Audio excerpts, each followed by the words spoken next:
Hi everyone, I'm Valentina, and today we have the pleasure to be joined by Dr. Catalan, an expert in Islamic finance. So welcome, Professor. Thank you so much for your coming. And we have just attended your participation in the workshop. We just have some question more. So first of all, in a global financial market like the current one, looking at the influence that exists between financial institutions, how the Islamic finance can take part of that?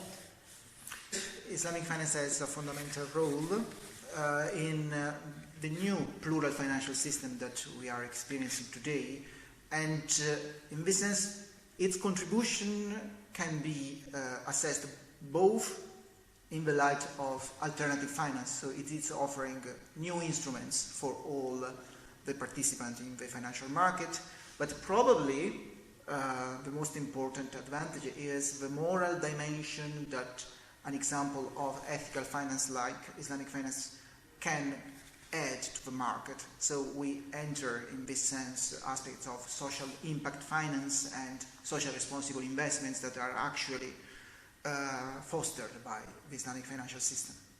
Okay, so during the workshop you told us and we heard that are forbidden insurance in Islamic institutions.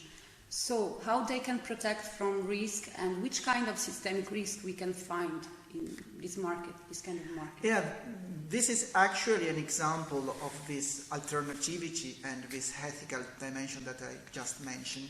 Since, of course, in Islamic finance we have instruments of risk mitigation, but since there is the prohibition of speculation and uncertainty, and the model of conventional insurance is actually prohibited, what we find is an alternative example of insurance whose name is takaful, which means to guarantee each other together.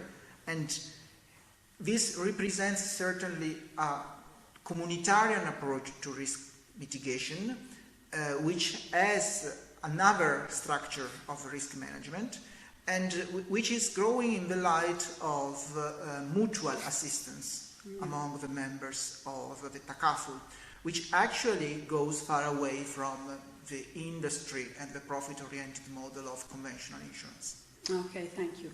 And for what about the credit card? Are usually linked on interest rate based on current account. So according to Sharia, can an Islamic institution issue credit card? Is it possible? This is actually a problem in the Islamic financial market, since conventional credit cards, of course, are based on interest rate. So they are not allowed for Islamic financial institutions, which, of course, can offer debt cards or payment cards.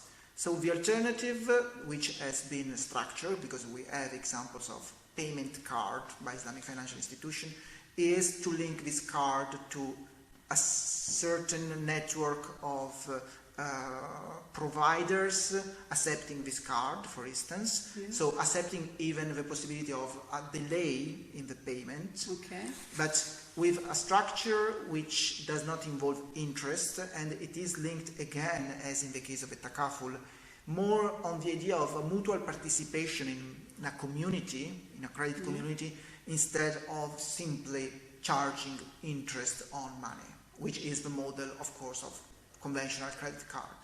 Okay, thank you. We are students from finance, and we are more interested in this kind of contracts. We are interested in derivative contracts.